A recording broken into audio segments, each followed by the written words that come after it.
এই যে PR system, এটাও হচ্ছে যেহেতু জামাতের কিছু ভোট ব্যাংক আছে, ইসলামিক আন্দোলনের ভোট ব্যাংক আছে, পিআর সিস্টেমে গেলে বেশি সংখ্যক সিট পাবে, এই জন্য পিআর সিস্টেম।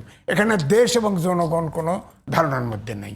পিআর সিস্টেমটা এই কারণে ওনারা এটা গেছে, কারণ হলো বিএনপি একটা এই কারণেই গেছে যে ধরেই নেওয়া হচ্ছে বিএনপি আগামী দিনে সরকার গঠন করবে।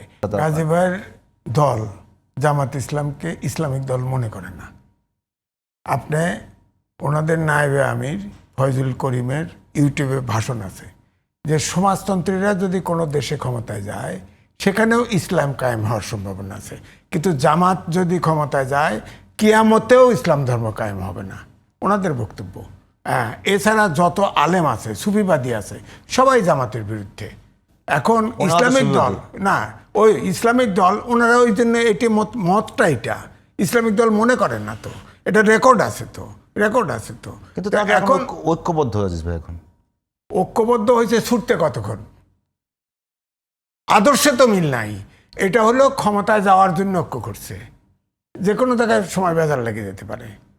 আপনার আদর্শিক মিল না থাকলে, ধরেন জামাত ইসলামের সাথে বিএনপির দীর্ঘদিন উনি করলেন না, গাজী ভাই বললেন না, প্রায় 10 বছর এটা ভোটের ঐক্য ছিল, ভোটের ঐক্য ছিল। নাইলে জামাতের যদি 1% ভোট আছে, 5% ভোট আছে, ওইটুক ভোটের জন্য 50-60টা ফেল করে বিএনপির, এই জন্য ঐক্য নিচ্ছে, ভোটের কারণে নিচ্ছে। এরাও ভোটের কারণে ঐক্য হয়েছে, ভোটের কারণে। এইখানেই প্রশ্ন আমার, যে রাজনৈতিক কারণে ঐক্য যদি হতো আমার আপত্তি থাকতো না। ওনারা ভোটের কারণে এবং ইসলামিক দলগুলো না, ইসলামিক হেফাজত তো ওনাদের সাথে নাই, ইসলামিক দল তো অনেক দল নাই, হেফাজত তো ইয়ে করে না, ভোটের রাজনীতি করে না, ভোটের রাজনীতি করে না ওনারা, রাজনৈতিক দল। কিন্তু হেফাজতের ভিতরে যারা আছে তারা কিন্তু আবার দল করে, রাজনৈতিক দল করে। হেফাজত হচ্ছে একটা সবার সম্মিলনের জায়গা। হ্যাঁ, আমি বোধহয় গাজী ভাই ঠিক বলছি। তো এখানে আমার বক্তব্য হলো সব দল তো এখানে নাই। আপনি ইউটিউব খুলে দেখেন, সমানে জামাতে বকাবাজি করতেছে, সমানে। এখন সব আলেম নামে গেছে এখন, যে এটা নেমে গেছে।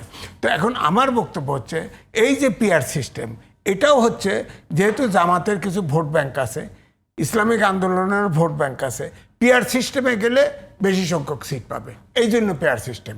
এখানে দেশ এবং জনগণ কোনো ধারণার মধ্যে নেই।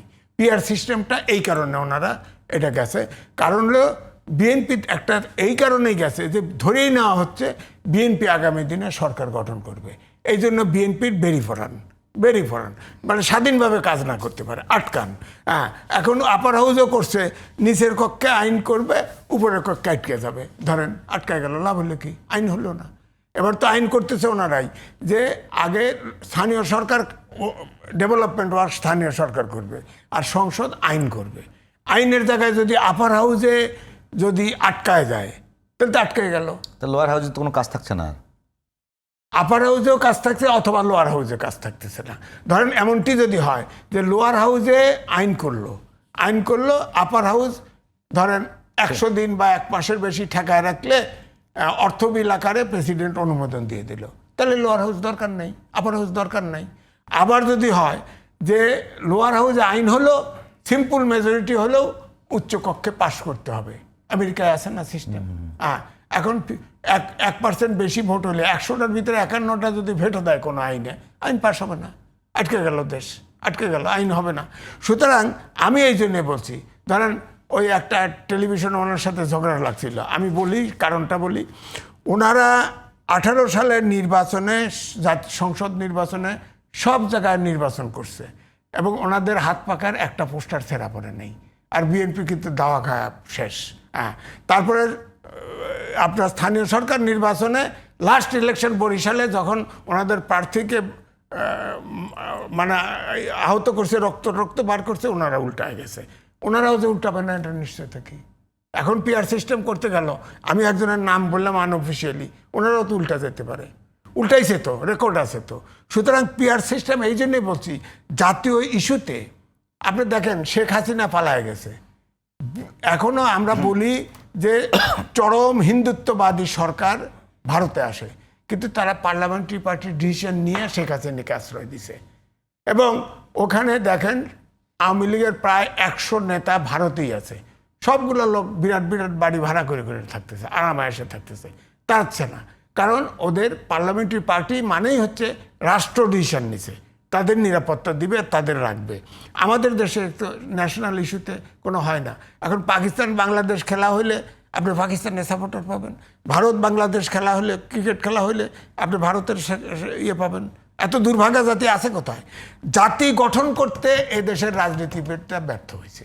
সুতরাং আগে জাতি গঠন করুক, পিআর সিস্টেম না, কোনো সিস্টেমই লাগবে না। আপনার ব্রিটিশ সিস্টেম আমরা পালন করি।